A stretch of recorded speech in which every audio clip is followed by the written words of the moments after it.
Tambaram GST சாலையில் ஏற்படும் வாகன நெரிசலை குறைக்கும் வகையில் போக்குவரத்து காவல்துறையினர் ஆக்கிரமிப்புகளை அகற்றும் பணியில் ஈடுபட்டு வருகிறார்கள்.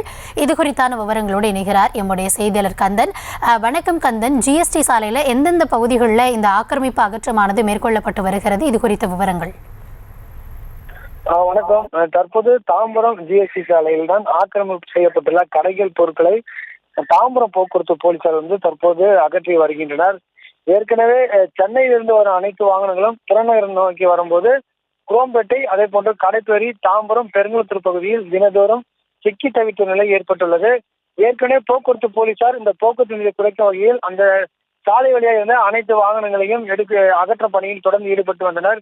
ஏற்கனவே நெடுஞ்சாலைத்துறையினர் பல்வேறு ஜேசிபி இயந்திரங்களை கொண்டு அங்கு ஆக்கிரமிப்பு செய்யப்பட்ட நடைபாதை கடைகளை அகற்றினர். இந்நிலையில் இருந்த போதிலும் தொடர்ந்து அந்த போக்குவரத்து போலீசார் போக்குவரத்து நெரிசல் ஏற்பட்டது. அந்த வகையில் தற்போது தாம்பரம் போக்குவரத்து போலீசார் செல்லப்பாண்டி அவர்கள் தலைமையில நேரடியாக போக்குவரத்து போலீசாரே இந்த பணியில் ஈடுபட்டு வருகிறார். குறிப்பாக அந்த குரோம்பேட்டை ஜிஎஸ்டி சாலையிலிருந்து கடப்பேரி, தாம்பரம் இந்த வழியாக உள்ள அனைத்து நடைபாதை கடைகள், அதே போன்று சாலைகளை ஆக்கிரமிப்பு வைத்த அனைத்து கடைகளையும் தற்போது போக்குவரத்து போலீசார் அகற்றி வருகிறார். குறிப்பாக மக்கள் நடந்து சில நடைபாதைகள் மேல் கூட அனைத்து கடைகளும் உள்ள பொருட்கள் மற்றும் அனைத்தையும் அகற்றியுள்ளனர்.